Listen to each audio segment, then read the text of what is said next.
두 번째 단계 일단 넘어갈게요. 두 번째 단계는 뭐냐면 해봤어. 자네 해봤어? 이거 누구 이야기야? 바로 그렇죠. 정주영 회장의 말이죠. 나 우리나라 사람 하는 말 중에 최고 좋아하는 말이 그 말이에요. 자네 해봤어? 진짜 대단한 말이에요. 이제 브레인 과학이 그 말이 얼마나 어마어마한 말이라는 걸 이제 내 과학이 이제 접근하기 시작했어요. 그걸 전문 용어로 뭐라 하냐면 try and error라 그래요. 시행착오라 그래요. 이게 시행착오란 말 들으면 많이 들어봤는데 그게 뭐 그렇게 대단한 말이야 이렇게 생각해요. 그래서 여러분들 공부를 할 때는 웬만하면요 영어로 해야 돼요. 그 try and error를 번역한 게 시행착오인데 자, 구체적으로 한번 물어볼게요 여러분들한테. 시행착오란 말이 무슨 말이에요? 말 그대로 분석하면 뭐죠? 시행이란 말이 있잖아요. 그거는 어렵지 않잖아요. 시행은 행한다. 그 한자를 어떻게 쓰나? 나 한자를 많이 안 쓰니까 저도. 그거는 시행이란 말은 어감적으로 알죠. 한 번 하는 걸 시행했다 말을 안 해요, 잘. 이게 반복이 들어가는 거예요. 그러면 시행, 착오란 말은 무슨 말이에요? 착오란 말은. 그때 오가 뭐예요? 깨달았단 말이에요? 틀렸다는 말이잖아요. 그런데 영어로 해보면 뭔가 하잖아요? try 했는데, try는 시도를 했는데 에러가 생겼다는 말이잖아요. 결론부터 이야기할게요. 여러분들 오늘 저를 만나갖고 try and error, 시행착오란 말이 얼마나 무서운 말인가만 알고 가시면 돼요. 그걸 밝혀내는데 미국의 하버드 대학에 지금부터 한 150년 전, 100년 전에 두 명의 위대한 심리학자가 일생을 다 보냈습니다. 처음에 손다이크라는 심리학자, 그 다음 스키너라는 심리학자가 그 이 분야를 100년 정도 연구를 한 분야입니다. 그것은 한 최종 결정판이 시행착오입니다. 시행착오란 말을 앞으로 그렇게 쓰지 마시고 이렇게 쓰면 돼요. 시행착오가 아니고 시행착오 학습입니다. 뒤에 학습이라는 말을 붙여줘야 돼요. 자, 간단합니다. 항상 우리가 하고 있는 게 시행착오입니다. 착오란 말은 그러니까 에러가 생겼다는 거예요. 자, 그럼 에러가 생겼다는 말이 뭐예요? 그 말은 뭐냐면 정답이 있다는 말이잖아요.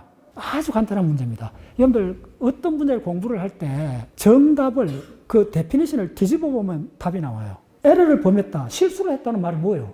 말 그대로 잘못을 했다는 말인데 우리가 잘못을 했다는 말은 전제가 있어요, 없어요? 전제가 반드시 있다는 거예요. 전제 없으면 그거는 넌센스에 가까운 거예요. 자, 태양이 크다는 말은 전제가 있어요, 없어요? 없는 거예요. 태양이 크다는 말이 무슨 의미가 있어요? 하나도 의미가 없는 말이에요. 어떻게 이야기해야 되냐면 태양은 지름이 지구의 10배다라고 이야기를 해야 돼요. 그때만이 의미를 가져요. 근데 우리가 일상 용어를 계속 쓰면 그냥 크다 말을 하는 거예요. 그래서 다시 실수했다는 말은 뭐냐면 반드시 전제가 뭐냐면 정답이 있다는 말이에요. 그러면 여기서 try란 말은 이제 그 뜻이 이해가 되는 거예요. 보세요. 간단히 농구를 한다 합시다. 공을 넣으면 던질 결과가 나오잖아요. 넣나 못 넣나 밖에 없잖아요. 근데 더 세밀해 보면 내가 얼마나 10번 던져가 몇 번 넣는가가 있죠. 다 다르잖아요, 이게. 그래서 뭐냐면 정답이 있는 경우에 나의 실력이 지금 현 상태가 정답에 도달을 못 했다는 거예요. 자, 그러면 어떻게 하면 돼요? 아주 공격이 간단해요. 정답하고 지금 내 실력 차를 재면 되죠. 그게 정의 착오입니다. 그러면 시행은 왜 해야 돼요? 트라이는 왜 해야 될까요? 그 다음에 정답하고 지금 내 실력을 줄여야 되죠. 근데 한 번만에 안 되죠. 농구 선수 같으면 10년 해야 되죠. 골프 선수도 거의 수만 번을 휘둘러야 되죠. 그게 바로 트라이입니다. 이때 트라이는 뭐 한두 번, 수백 번 이런 말을 하는 게 아닙니다. 상황에 따라서는 운동 경기 같은 건 수십만 번에 해당되는 겁니다. 그래서 궁극적으로 정답하고 내 실력 사이를 무한대로 줄이는 거예요. 무한대로 줄이는 거예요. 잘 들으세요. 절정을 향해서 무한대까지 만족하는 수준에 오를 때까지 뭘 해야 된다? 반복. 그렇게 해주는 케미칼이 뭐다? 그게 바로 도파민이에요. 내가 얘기했죠, 이제. 쾌감이 아니에요, 도파민은. 내가 도달해야 되는 그 수준으로 도달하기 위한 지치지 않고 그 무한대에 가까울 반복을 해주는 그 반복이에요. 그걸 해주는 케미칼이 도파민이에요. 쾌감과 아무 관계 없어요. 자, 그런데 이게 왜 무서운 이야기 들었냐면 시행착오를 통해서 스키너가 했던 유명한 말이 그래, 우리가 보는 거의 대부분은 시행착오의 결과일 뿐이야. 뭐가? 그런 문장을 썼어요. 스키너가. 단순한 시행착오의 반복으로 대단히 지능적인 능력이 출현한다. 제가 어제 결혼식을 갔었어요. 그 대전에서 이제 결혼식도 사람이 많이 왔어요. 그때도 이 생각을 계속하고 있었어요. 또 봤더니 이제 뭐 이렇게 하는데 뭐냐면 지금 결혼식 갔더니 주례가 없더라고요. 주례가 없는데 더 재밌게 해요. 그럼 여러분들 이거 결혼식장에서 벌어지고 있는 상황을 그때까지 가는 이 과정들을 지난 한 2, 30년 추적을 한번 해보세요. 우리나라에서도 수만 건의 결혼식이 있었을 거 아닙니까? 그럼 그 모든 결혼식을 이렇게 참여한다 해서 가정해보면 좀에서 바뀌어갖고 지금 우리가 지금 상태 사용돼 그럴듯한 무엇으로 쭉 하고 있는 거예요. 이게 시행착오예요. 그래서 시행착오는 바로 5억 년 동안 우리 인간의 깨달음까지 가는 과정에서 압도적으로 중요한 거, 지금 뭐 명상하고 이런 거는 좀 심하게 하면 그 실내 장식을 보는 정도일 수도 있어요. 이쪽의 이론에 하면. 실제로 중요한 거는 5억 년 걸리는 그 사건은 뭐냐 하면 탐색하는 거. 두 번째, 시행착오에 대한 학습을 하는 거예요. 한마디로 표현하면 해봤어 이 말이죠. 실제로 해보면 어마어마한 어려움을 알죠. 그러면 내가 실력하고 그 차이를 계속 메꿔가면서 반복을 하는 거죠. 바로 시행착오 학습의 가장 키워드는 반복이에요. 질릴 정도로 반복이에요. 그때 좌절하지 않고 끝까지 밀어붙이게 하는 게 도파민이에요. 자, 그러면 다시 돌아와서 시행착오까지 했어요. 이제 조금 어리게 들어갈게요. 그러면 시상하부라고 있어요. 시상하부하고 그 위에 스트레이텀이라는 선조체라는 대뇌 기적이라는 게 있어요. 그 위에 이제 구피질이 있어요. 이 구피질은 파충류까지요. 그럼 어떻게 되느냐면요. 먼저 시상하부는 뭘 하느냐 하면 바로 적극적 보상을 하는 거예요. 배가 고프고 춥고 시상하부가 작동을 해야만이 우리는 안전한 환경 속으로 들어가요. 이 시상하부의 후쪽은 열을 방출해요. 그 다음에 가운데는 식욕이요. 그 다음에 일부는 성욕도 다스려요. 그리고 우리가 살아가는 데 필요한 모든 직접적 보상. 브레인은 이 피가 이렇게 들어가도 브레인 안에는 케미칼이 이 신경세포로 못 들어가요. 그걸 뭐라 그러냐면 뇌혈류 장벽이라 그래요. 뇌혈류 장벽이 브레인을 해갖고 박테리아들, 왜냐하면 브레인 안에는 면역세포가 없어요. 피 속에 박테리아 들어가는 걸 뭐라 그래요? 그걸 폐혈증이라 그래요. 폐혈증은 하루 만에 죽을 수도 있어요. 근데 브레인 속으로 박테리아 들어가 버리면 완전 스탑해버려요. 그 말은 뭐냐면 이 브레인 안에는 박테리아나 모든 불순물이 못 들어가는 거는 산소하고 포장밖에 못 들어가도록 아주 안전장치가 3중으로 돼 있어요. 근데 그 안전장치가 혈류를 타고 들어가는 케미칼이 피 속에 있는 케미칼을 측정할 수 있는 데가 딱 한 곳에 있어요. 들어갈 수 있는 데가. 그게 바로 시상하부예요. 시상하부에는 피 속에 있는 코르티졸, 그 다음에 글루코스, 그 다음에 모든 케미칼 농도들을 실제로 재요. 이산화탄소 농도를 재요. 그래서 혈중의 이산화탄소 농도가 높아지면 그걸 시상하부에서 딱 모니터링을 해갖고 어떻게 하느냐 하면 우리가 발악 반응을 일으키게 해요. 목을 쪼라보세요. 어떻게 하죠? 확 우리가 반응을 하잖아요. 예, 그게 반사적인 반응을 하게 돼요. 그게 이 시상하부에서 열어주는 거예요. 한번 들으면 시상하부는 뭐냐면 적극적으로 보상을 만족해요. 갈증, 그 다음에 온도가 떨어지는 이걸 직접 모니터링해요. 그 다음에 이제 그거 모니터링을 해갖고 그걸 습관적 반응으로 바꿔주는 데는 스트레이텀이 있어요. 스트레이텀 위에 올라가면 또 옛날 피질이 있어요. 구피질인데 그 구피질에서는 뭘 하느냐 하면 패턴 인식을 해요. 그 다음에 맵을 만들어요. 됐어요. 자, 요까지가 뭐냐 하면 인공지능에서 지금 여러분들 자율주행 하나, 청소 로봇이나 다 그게 뭐냐 하면 모델 프리 레인포스먼트 러닝이라고 그래요. 이제부터는 여러분들 이세돌하고 알파고 사건을 AI를 지금 이해하기 시작합니다. 자, 지금 내가 전개하는 이론을 레퍼런스를 나중에 다 알려드릴게요. 출판사에서 저보고 먼저 평가를 좀 해보래갖고 내가 지금 읽고 지금 대한민국에서 맨 처음으로 지금 우리 선임들한테 먼저 이야기 드리는 거예요. 이 책이 바로 나온 지 몇 년 안 됐어요. 원서가. 그 책 쓴 사람이 AI 전문가예요. 브레인 전문가가 아니고. 그런데 제가 입이 딱 벌어진 거예요. AI 전문가가 브레인하고 5억 년 동안 척추동물 진화 전체를 결합해갖고 도대체 우리가 세상이 어떻게 출현했고 그 모든 걸 전체 판도를 보여주는 게임이 지금 시작되고 있어요. 그래서 뭐냐면 해봤어. Try and error. 이게 두 번째 혁명이에요. 두 번째 혁명까지는 뭐가 가지냐면 모델이 없어요. 모델 프리요. 자, 드디어 세 번째 혁명이 뭐라 그러냐면 생각해봐 이거예요. 이때 생각은 우리는 그 정점에 있지만은 포유동물 레벨입니다. 다시 말해 이거 이제 구체적으로 언제부터 시작했냐면 파충류 그 다음으로 대략 3억 년 전부터 심피질, 네오코텍스가 출현했습니다. 자, 그러면 잘 따라서 요거 굉장히 중요한 게 요거 한 단계 넘었어야 돼요. 해봤어란 말은 뭐냐면 try error란 말이죠. 내가 직접 해봤다는 거예요. 직접 해봤다는 건 뭐냐면 먹이를 찾아가봤거나 추위를 피하거나 짐승을 사냥해봤고 내가 직접 해봤다는 거예요. 내가 직접 했기 때문에 내 먹이를 내가 직접 잡아봤고 내가 직접 도망가봤다는 거예요. 이게 해봤다는 말이에요. 그 다음이 뭐냐면 생각해보라는 거예요. 생각은 직접 하는 거예요, 안 하는 거예요? 다 아시죠? 직접 하는 게 아니라는 거예요. 바로 생각의 정확한 데피니션이 뭐냐면 대리로 try and error를 하는 과정이에요. 그래서 지금 try and error만 알면 깨달음까지 이게 하이웨이로 가는 길입니다. 다시 말할게요. 마지막에 생각해보란 말은 무슨 말이냐 하면 바로 포유동물이 출현한 3억 년 전부터 파충류는 거의 가능하지 않아요.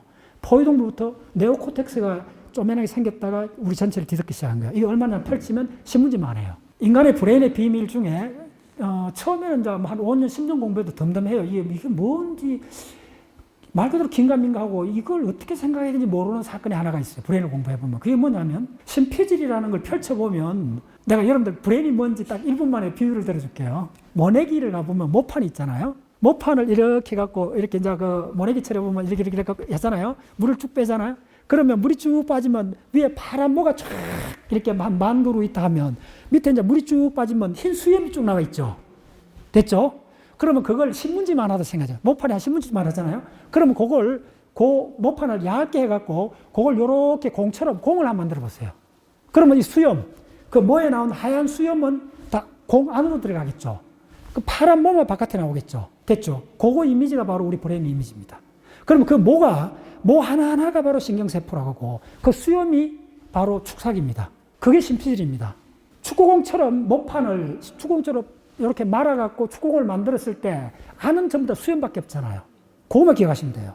근데 자, 어떤 사람이면 그러면 여기에 있는 이 피질, 이게 신문지만 한 걸 보면 이 뒤쪽은 다 아시잖아요. 뒤쪽은 시각, 이쪽은 청각, 이 앞쪽은 운동 다 대충 아시잖아요. 근데 소뇌는 균형 감각하고 고유 감각이 메인이기 때문에 소뇌를 이렇게 잘라갖고 분석해 보면 세포들이 푸키네 세포하고 조직이 완전히 달라요. 이쪽하고. 그 특수한 기능을 하기 때문에 달라요. 자, 해마를 잘라보면 어떻게 되냐면요. 해마는 이렇게 생각하면 돼요. 여러분들 그 가을에 추수하면 볕단 있잖아요. 볕단. 볕단을 논두렁에 쭉 이렇게 말르는 거 본 적 있죠? 그런 형태로 되어 있어요, 해마는. 그래서 볕단 무대기를 몇 개로 나눠갖고 신경학자들이 CA3, CA1 뭐 이렇게 불러요. 그 볕단 하나에 그 세포가 몇 개 있느냐 하면 마우스 같은 게 30만 개. 인간은 전체 한 1억 개 정도 될 거예요.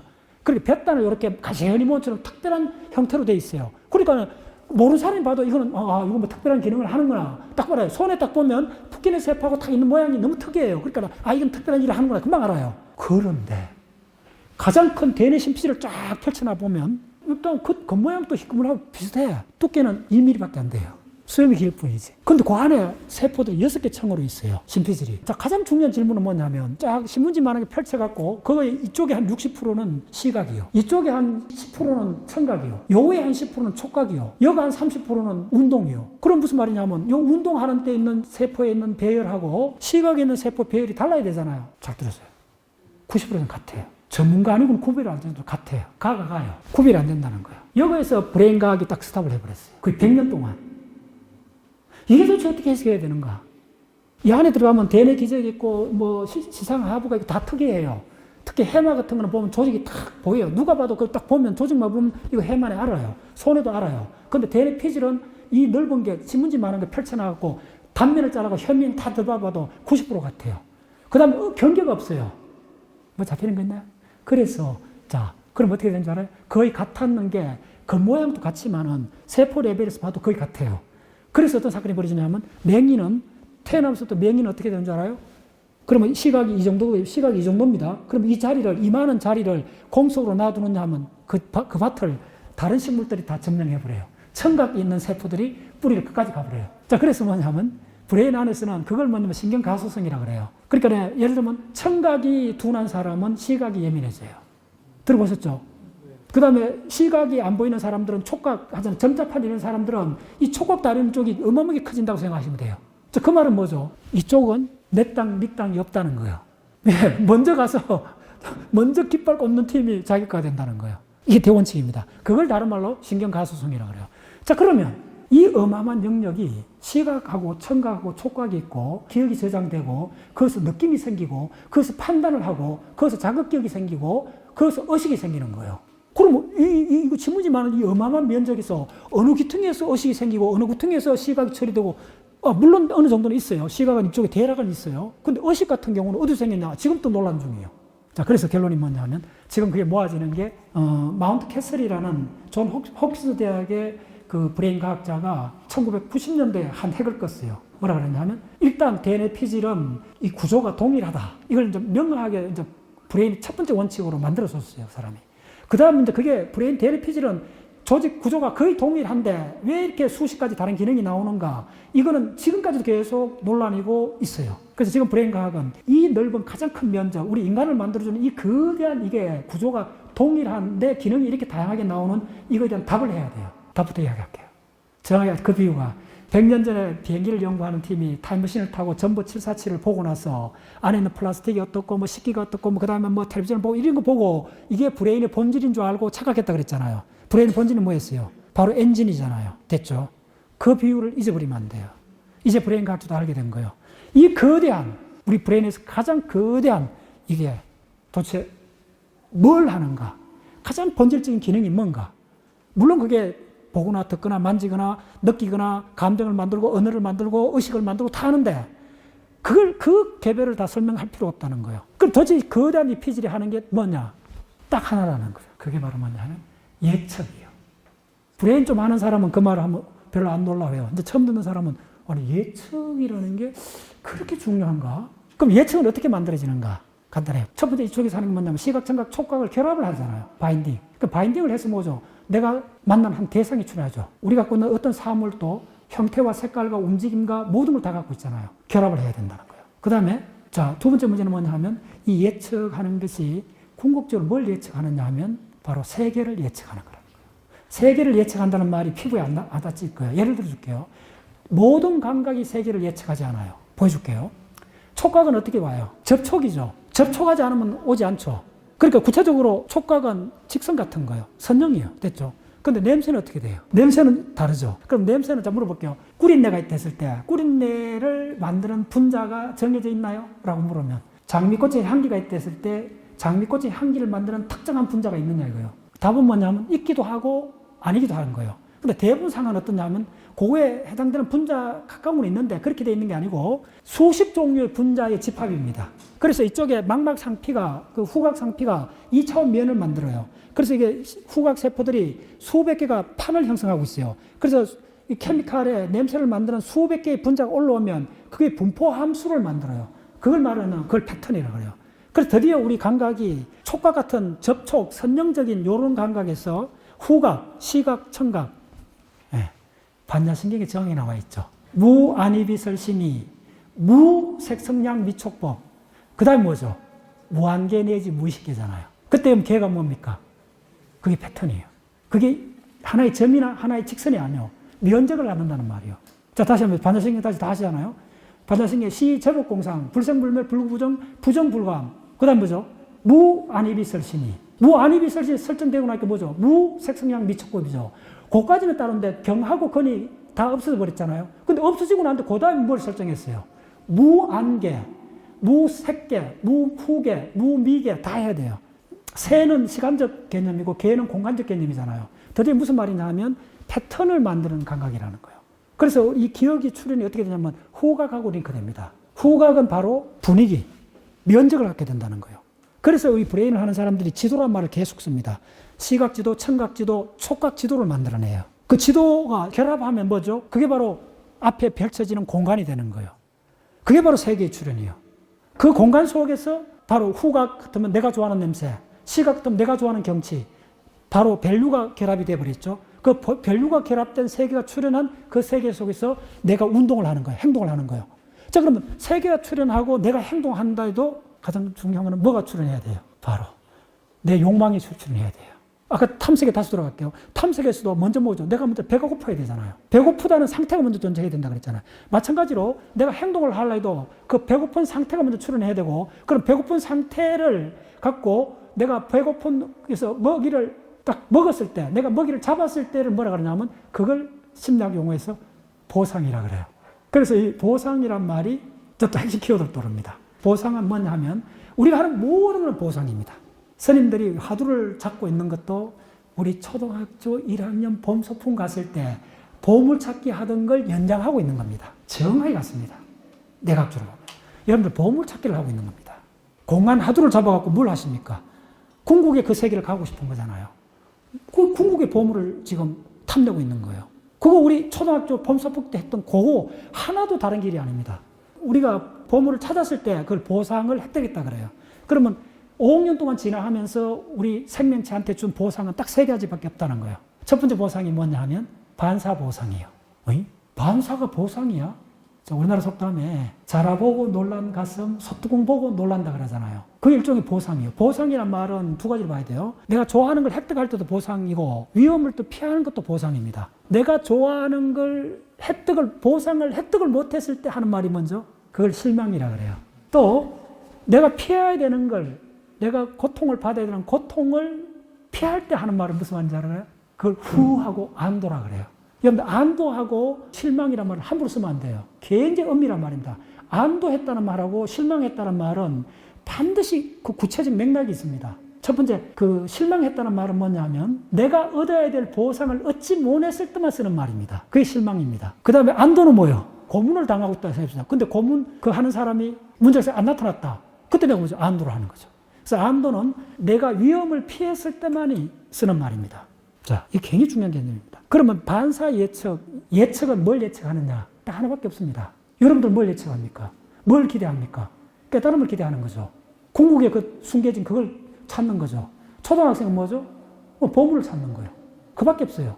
그게 보상이에요. 그리고 보상이 어디에 있는가를 하는 게 예측이에요. 그래서 예측이란 말하고 이 보상이란 말은 분리 안 돼 있는 거예요. 그래서 5억 년 동안 우리가 만든 예측은 딱 세 가지밖에 없다는 거예요. 첫 번째 반사 예측이라는 거예요. 반사 예측이 없으면 어떻게 되는 줄 알아요? 옛날에 나한 자들, 한센시 하는 사람들이 손가락이 막 잘라진다 그러잖아요. 왜 그럴까요? 나병은, 한센시 병은 이 말단 신경으로 들어옵니다. 그래서 말단 신경을 마비시켜버려요. 온도 감각, 촉각, 통증을 마비시켜버려요. 그럼 손가락 끝이 당연히 불에 대거나 칼에 비릴 수 있잖아요. 그러면 그걸 한 달 정도는 피해가요. 그걸로 안 가도록 해요. 우리 감각이 그걸 막아줘요. 그런데 반사 예측이 없어지면 결국은 이 빈도를 못 따라가요. 무슨 말인지 알겠죠? 스쳐 지나가면서 계속 이거 훼손이 돼요. 그래서 떨어져 나가는 거예요. 그만큼 반사 예측이 중요합니다. 자, 두 번째 예측이 뭐냐 하면 바로 보상 예측이에요. 보상 예측이 바로 도파민 연구하면서 어마어마하게 된 거예요. 거의 한 50년을 브레인 과학자들이 이쪽에 매달려 있습니다. 그래서 도파민의 비밀이 이제 밝혀지면서 이게 보상이란 말이 굉장히 핵심이고, 자, 그럼 질문해 줄게요. 직접적 보상은 헷갈리지 않아요? 뭐냐면, 목이 타면 물 마시면 돼요. 보상이 됐어요. 직접적 보상은 뭐냐면요, 적각 내가 행동을 하면서, 그러니까 아까 해봤으란 말이 중요해요. 트라이앤 하면 해결이 돼버려요. 직접적 보상이 갖는 것 중에 가장 그 단점 중에 하나가 뭐냐면 획득을 하고 나면 보상이 끝나버리잖아요. 근데 AI가 뭐냐 물으면 AI가 메인으로 했던 학습이 뭐냐면 바로 모델 베이스드 레인포스먼트 러닝입니다. 이때 레인포스먼트가 뭐냐면 강화했다는 말이에요. 이 말도 조금 어려운 말인데 강화했다는 말이 뭐냐면 어렵게 생각하지 마세요. 바로 강화는 뭐냐면 트라이 앤 에러를 그 보상 쪽으로 계속 추구하도록 강화시킨다는 말이에요. 그 다음에 퍼니시먼트라고 있는데 형벌은 계속 피해가고 보상은 추적하는 요소에 나온 말인데, 그래서 트라이 앤 에러를 다른 말로 강화학습이라고 그래요. 학술 용어로는 두 가지를 써요. 보상학습에서 가장 어려운 문제는 뭐냐면 경기를 하는 중간중간에 보상을 집어넣는 게 1984년까지 어려웠다는 거예요. 이쪽 AI 전공하는 사람들 이야기로. 그래서 그쪽이 거의 뭐 몇십 년 답보 상태에 있었어요. 근데 어떤 박사가 박사학위 논문을 갖고 썼던 게 뭐냐면 Temporal Credit Assignment in Reinforcement Learning. 이게 박사학위 논문입니다.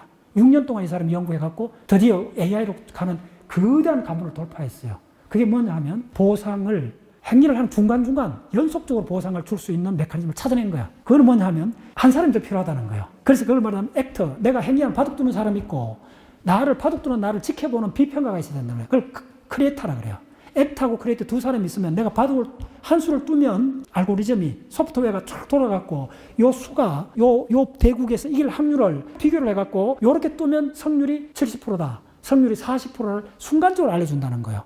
됐죠? 그러면 다음에 수를 뜨는 게 지금 들은 피드백하고 다음 수를 뜰 수가 있다는 거야. 그걸 매 순간 낼 수 있다는 거야. 그래서 이건 중요한 게 평가해주는 사람이 야야 요쪽에 떠야 돼. 요쪽에 뜨면 성률 50%, 요쪽에 뜨면 30% 다 알려준다는 거예요. 그 판도를 읽고 그럼 나는 그대로 하면 된다는 거야. 간단 그런 겁니다. 그래서 그걸 뭐라고 하냐면 모델 베이스라 그래요. 모델이 있다는 거예요. 정답을 알려주는 사람이 옆에 있다는 거예요. 자, 그럼 이어서 경기라는 거는 물리적 현상이잖아요. 물리적 사건 속에 보상은 물리적인 거잖아요. 물리적 사건 속에 물리적인 걸 끼넣을 수가 없다는 거예요. 그래서 보상을 주는 것이 아니고 보상을 받을 거라는 예측을 주는 거예요. 예측은 우리의 생각이요. 예측은 물질이 아니잖아요. 그러니까 물리적 법칙에 위반이 안 돼요. 무제한적으로 줄 수 있고 하기 때문에 지금 가상세계가 펼쳐진 거예요. 보상은 물질이에요. 보상은 간단히 이야기하면. 그러니까 그거는 자연의 법칙에 구속이 돼 있어요. 근데 예측은 이 브레인에서 일어나는 현상이에요. 그럼 궁극적으로 발견한 게 뭐냐면 보상의 예측의 구체적인 그게 뭐냐까지 이제 발견된 거예요. 그게 바로 보상 예측도 아니고 궁극적으로 우리 브레인이 끊임없이 추구하는 것은 뭐냐 하면요. 하나의 보상이 주고 두 번째 다음 보상이 올 때까지의 딜레이 타임, 그 시간 간격이 궁극적 단수라는 거예요. 그 결정적 증거가 뭐냐 하면 시간 간격이 줄어들면 줄어들수록 흥분한다는 거예요. 그래서 이 도파민이 그걸 만들어주는데 절정을 향한 무한 반복, 끝없이 갈고, 그래서 심지어 이제 어떻게 하면 인간한테도 실험을 했습니다. 초기에. 도파민을 직접 이쪽에다가 집어넣었어요. 초기, 이제 지금은 그런 실험을 못하는데, 인권 따면 못하는데, 초기 실험에서 나와요. 도파민을 직접 집어넣었더니 사람이 어떻게 됐냐면요. 오르가즘이 오르기 바로 전 같은데 영원히 오르가즘이 안 오르는 상태. 영원히 감질나게 하는. 영원히 감질나기 때문에 뭐죠? 영원히 반복한다는 거예요. 그게 바로 도파민의 본질입니다. 자, 이제 우리가 궁극적으로 인간까지 오게 되는 그 원동력이, 인간의 생각까지 오게 되는 원동력이 뭐냐 하면 보상 자체도 아니고 다음 보상까지 도달하는 그 시간 간격이 줄어들면 줄어들수록 더 도파민이 많이 나온다는 거예요. 자, 그럼 마지막에 해줄게요. 여러분들이 초등학교 1학년 돼가고 봄 소풍을 간다 생각해 보세요. 선생님이 이제 한 달 후에 이제 간다고 날짜를 꼽으면 어떻게 되죠? 초등학생이 처음에는 대충 설레다가 일주일 되면 더 설레다가 하루 전날 더 설리죠. 바로 그겁니다. 그러면 정작 소풍 가는 날은 어떻게 될까? 소풍 가는 날은 직접적 보상을 획득했잖아요. 그때 되면 도파민이 스탑해버려요. 왜 그런 줄 알아요? 이게 최근에 밝혀졌는데 뭐냐면 직접적 보상을 받는 쪽으로죠. 시상하부라고 그랬죠. 시상하부에서 직접 보상을 받았다는 강한 메시지를 바로 스트레이트면 줘버려요. 위에 줘버려요. 보상을 감질나게 영원히 달성할 수 없는 그 결정적 순간을 향해갖고 하루 전, 1시간 전, 1분 전, 1초 전까지 왔는데 그 오면 올수록 그 타임 디퍼런스, 이걸 정확히 뭐냐면 템포럴 디퍼런스 러닝이라고 그래요. 궁극적으로 우리의 브레인을 작동하고 행동하고 의식을 만들고 모든 거에 뿌리를 찾아봤더니 그 전부 제트기의 엔진에 해당된 게 뭐라 봤더니 보상 자체도 아니고 보상까지 가는데 들어가는 시간, 요게 점점 줄어들면 도파민 점점 줄어들수록 점점 많아졌다가 실제적인 보상을 딱 주면 어떻게 되느냐 하면 시상하부에서 바로 만족 시그널이 확 올라와 버린다는 거예요. 그래서 이게 도파민이 딱 스탑해버려요. 그 도파민 만족이라든지 쾌감이라든지 이런 시그널이 아니라는 거예요. 끝없이 궁극의 상태를 향해 갖고 안달하면서 도달하지 못하는 궁극의 상태를 향해서 영원히 반복하는 상태. 그걸 뭐라 그러죠? 그걸 중독이라고 해요. 깨달음도 비슷합니다. 영원한 도달하지 못하는, 할 수 없는 영원, 도달해버리면 원래 그 자리, 구례부동맹육을, 궁자실체 중도사, 똑같은 이야기예요. 도달해버리면, 원래 그 자리였네. 도달하기 전까지 그 감질나게, 그걸 뭐라 그러죠? 시절인연이라고 하잖아요. 대의단, 대분심을 갖고, 바로, 그 한철, 간문에 가까워질수록 이 모든 시스템이 마음적 파국을 치닫고 있는 거예요. 근데 딱 그 자리에 들어가 버리면 대적죠. 마지막으로 그 세 번째 생각해보자는 걸 이제 용어로 시뮬레이션이라고 그래요. 그래서 다시 돌아올게요. 그 신문지만한 그 신피질이 하는 일이 딱 하나밖에 없다는 걸 알게 된 거예요. 바로 궁극에 그 도달하는 그 보상 예측을 만드는 머신이라는 거예요. 그리고 보상은 보상에 가까워져 갈수록 흥분한다는 거예요. 그게 도파민의 비밀이고 그게 중독 상태고. 근데 중독 상태는 병리적으로 파고 가는데 깨달음의 상태는 그것을 마지막 이 한수를 써갖고 비껴가요. 자, 그거는 잠깐 쉬었다가 뒷부분 이야기 드리겠습니다.